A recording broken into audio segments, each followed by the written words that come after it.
Have you ever heard those terms like azotemia or uremia, maybe used almost interchangeably? Especially when we're talking about horses and, kidney problems. Oh, definitely. It happens all the time. Yeah, it seems like a really common point of confusion. Yeah. But it turns out, while they're related, they actually mean quite different things, different stages of kidney trouble. That's exactly right. They're linked, but distinct. So today, we're doing a deep dive into kidney dysfunction in horses. We want to really demystify azotemia and uremia. Good plan. It's important stuff. We've looked at some pretty comprehensive veterinary sources, and the idea is to give you a clear, concise understanding, cut through the jargon, basically. Which are the core of it. Exactly. Find those key nuggets of knowledge, maybe some surprising facts too, so you can really grasp these critical conditions. Okay, let's unpack this. All right. So to really get started, we need to define these two terms clearly because their difference is, well, fundamental. Let's start with azotemia. At its heart, it's a laboratory finding. It's not something you necessarily see in the horse. Just on paper. Pretty much. It means there's an abnormally high concentration of nitrogenous waste products in the blood. We're mostly talking about urea measured as BUN, blood urea, nitrogen, and creatinine, or CR. BUN and CR. Got it. And the critical point here, a horse can be azotemic without showing any obvious signs of being sick. It's a biochemical thing first. Okay, so that's azotemia. What about uremia then?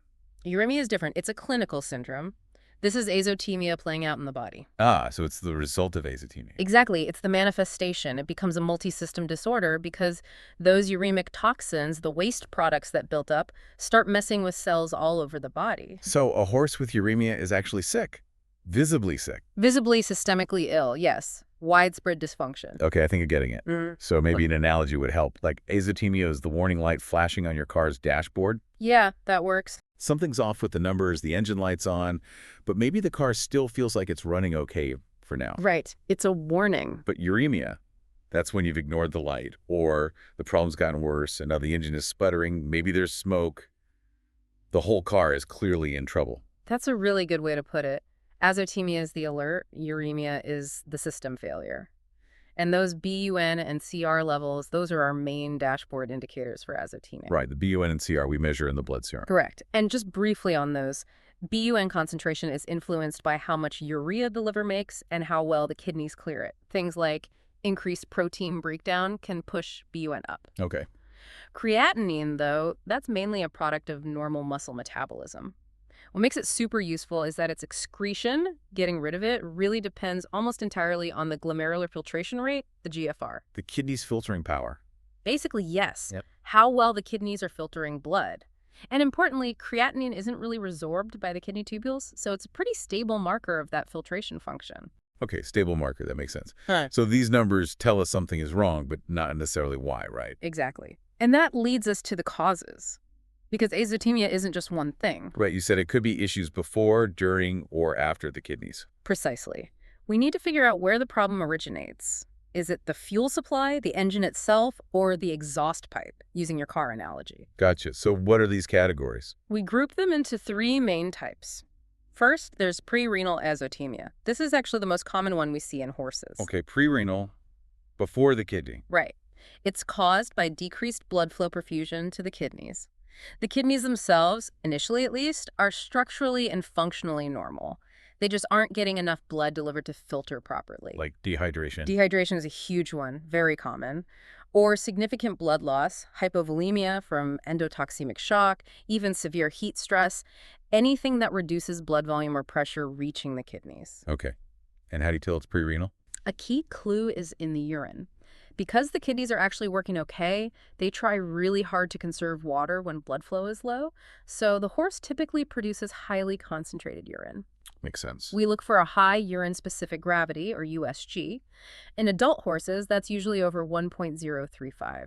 That tells us the kidneys can still concentrate urine. Okay, concentrated urine points towards prerenal. What's next? Next is renal azotemia. This means the problem is the kidney itself.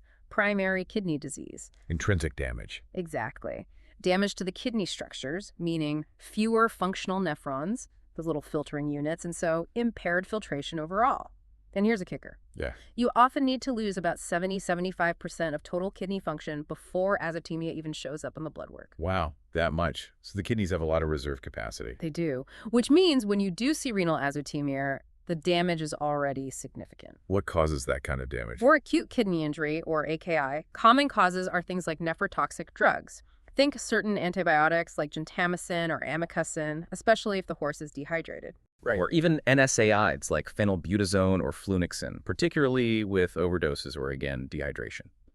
Pigment nephropathy is another that's damage from breakdown products of muscle, like severe tying up or red blood cells. Okay. Endotoxemia, infections like pyelonephritis, certain toxic plants, lots of potential acute insults. And chronic causes. Chronic kidney disease, CKD, can be trickier. Sometimes it's chronic inflammation, glomerulonephritis, maybe congenital issues.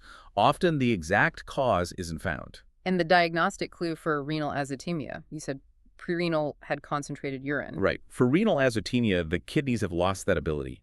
They can't concentrate or dilute urine effectively. So they typically produce what's called isothenuric urine. Isothenuric. Yeah, it means the urine concentration is basically the same as blood plasma. The USG is usually stuck in a narrow range, like 1.008 to 1.012. It's inappropriately dilute for a horse that should be concentrating its urine. Okay, so dilute or stuck urine points towards the kidney itself being the problem. What's the third type? The third type is postrenal azotemia.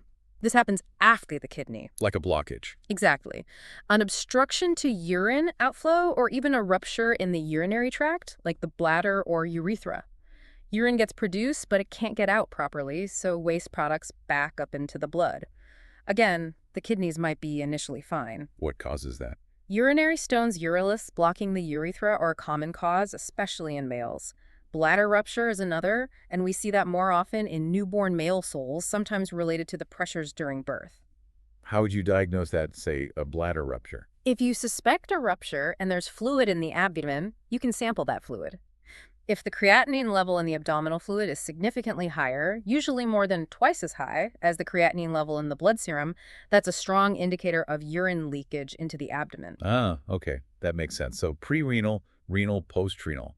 It really highlights how crucial urinalysis is, doesn't it? It's not just about the blood number. Absolutely indispensable. The USG alone gives you massive clues to differentiate between prerenal and renal causes. Right. Okay, so that covers azotemia, the lab finding, the warning light. Let's talk about when that light turns into a full-blown system failure. Uremia. Right. Uremia is when you really see the horse is sick. The effects are systemic. What kind of signs are we talking about? It's multisystemic, really. Gastrointestinal signs are very common.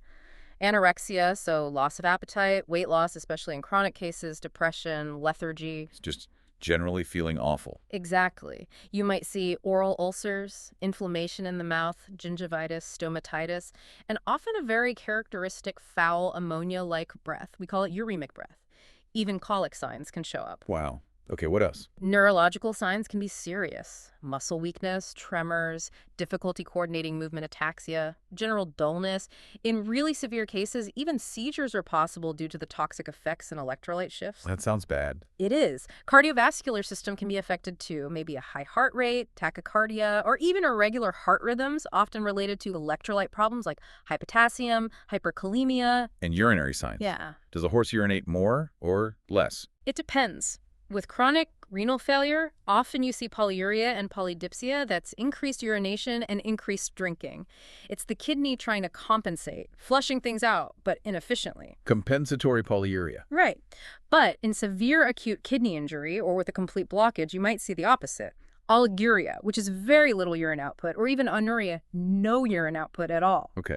You might also see signs related to the lower urinary tract if there's an obstruction or inflammation, like straining to urinate, frequent attempts, or blood in the urine. And just general appearance. Yeah, poor body condition, maybe ventral edema, swelling under the belly. Wow. Dehydration can be present, paradoxically, even if they're drinking a lot. Poor hair coat. And laminitis, unfortunately, can be a secondary complication, too. Gosh, it really affects everything. So given all these potential signs and the different underlying causes of azotemia, how does a vet actually piece this all together for a diagnosis? It's a systematic approach. Starts with a good history and physical exam, of course. Then blood work is foundational. The CBC and chemistry panel. Exactly. Looking for those elevated BUN and creatinine levels confirming azotemia. We also look for other clues. In chronic cases, you might see non-regenerative anemia because the failing kidneys don't make enough erythropoietin, the hormone for red blood cell production. Ah, right. Electrolytes are crucial. Low sodium and chloride are common. Hyperkalemia, high potassium is a big concern, especially in AKI or urinary tract rupture, as it can cause life-threatening heart problems. Calcium and phosphorus can go up or down depending on acute versus chronic disease. Anything else in the blood work? Well, one important thing to remember, some healthy, really heavily muscled horses, like quarter horses, can naturally have a slightly elevated creatinine just due to their muscle mass, not kidney disease. So that's something to keep in mind. Good point. Okay, blood work first. Yeah. Then, As we discussed, urinalysis is absolutely key. The specific gravity, the USG, is probably the most critical piece for differentiating prerenal from renal. concentrated versus dilute or isothenuric. Exactly. USG over 1.020, especially over 1.035 in adults, suggests prerenal. USG less than 1.020, particularly in that 1.008, 1.012 range, points strongly towards primary renal disease. We also look for protein, blood, or casts in the urine sediment. Okay. What about seeing the kidneys? That's where imaging comes in, usually ultrasound. We can look at the kidneys and the bladder. In AKI, kidneys might look normal, maybe enlarged. In CKD, they're often small, shrunken, and look brighter, more echogenic on the screen. We can also look for stones or signs of obstruction. Ultrasound is useful then. Any other tests? Sometimes blood gas analysis is helpful, as uremia often causes metabolic acidosis. And there's a more specialized urine test, the urine GGT to creatinine ratio. You mentioned that earlier, the early warning sign. Yeah, exactly. A high ratio, over 25, can suggest damage to specific parts of the kidney tubules, sometimes before the BUN and creatinine even go up in the blood. It can be an early indicator of tubular injury. That's really interesting. So once you have the diagnosis, or at least the type of azotemia pinpointed, Yeah. what's the treatment plan look like? The goals are pretty consistent. Fix the underlying cause if possible, support the kidneys, manage the uremia symptoms, and prevent complications. But the absolute cornerstone, the single most important treatment across the board, is intravenous fluid therapy. 4V fluids. Fluids. Absolutely. Usually balanced electrolyte solutions like 0.9% saline, plasma light, or lactated ringers. The amount depends on how dehydrated the horse is, correcting deficits often quite rapidly in the first few hours, and then providing ongoing support. And does the type of azotemia change the fluid plan? It changes the overall plan, yes. For prerenal, aggressive fluid therapy is often the main treatment. You're just aiming to restore normal hydration and blood flow to the kidneys. Makes sense. What about renal? For renal azotemia, especially AKI, step 1 is crucial. Stop any potentially kidney-damaging drugs. Then, intensive IV fluids are still key to maximize perfusion, flush toxins, encourage urine production. We have to monitor urine output very closely here. What if they're not producing urine? Oliguric or inuric? That's a bad sign. Diuretics like furosemide might be tried cautiously, but you have to be incredibly careful not to worsen dehydration or cause fluid overload if the kidneys can't respond. It's tricky. For pigment nephropathy specifically, very high fluid rates are important, and sometimes alkalinizing the urine with bicarb can help reduce toxicity. Okay. And postrenal, the blockages or ruptures. There, the priority is to relieve the obstruction or fix the rupture. Catheterize a blocked urethra, surgically remove stones, or surgically repair a ruptured bladder. But importantly, before surgery for a rupture, you must stabilize the horse first with IV fluids and correct those dangerous electrolyte imbalances, especially the hyperkalemia. Stabilize first, then surgery. Got it. What about general supportive care for the uremic horse? Yeah, that's vital too. Yeah. Managing electrolyte and acid-base problems. Nutritional support is important, palatable, easy to digest feed. For CKD horses, we often recommend moderating protein intake like good grass hay instead of alfalfa and restricting calcium. Gastroprotectants like omeprazole can help with stomach ulcers caused by uremia. And the anemia in chronic cases. If it's severe, blood transfusions might be needed, but mostly it's about managing the underlying CKD.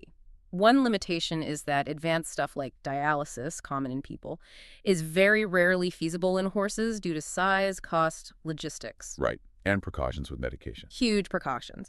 Use potentially nephrotoxic drugs like NSAIDs or certain antibiotics extremely carefully, if at all, in any azotemic horse. Ensure they are very well hydrated if these drugs are essential. And avoid potassium-containing fluids if the horse is already hyperkalemic. It definitely sounds like a very careful balancing act, a lot to manage.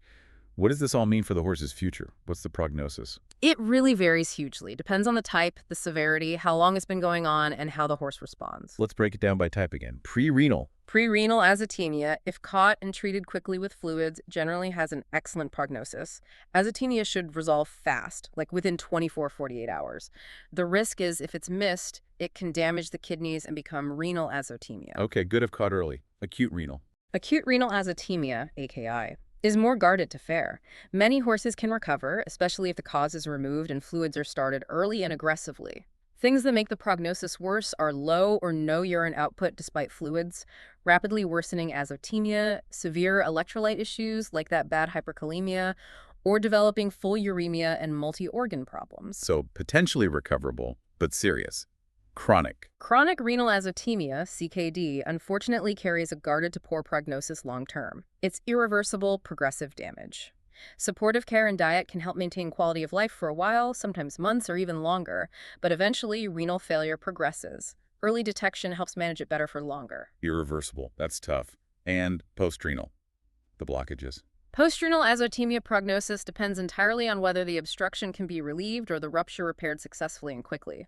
If intervention is timely and works, the prognosis can be good to excellent. Delays are bad news, leading to kidney damage or complications. Are there any specific numbers, like creatinine levels, that give a strong clue about prognosis? Generally, yes. Serum creatinine over 5 mg/dL usually indicates a pretty significant drop in kidney filtration. Once you get creatinine levels consistently above 10 mg/dL, that's usually associated with a grave prognosis. Wow, okay. That really puts it into perspective. Yeah. It really drives home how important paying close attention is and how understanding these terms isn't just academic, it has real-world consequences for treatment and outcome. Absolutely.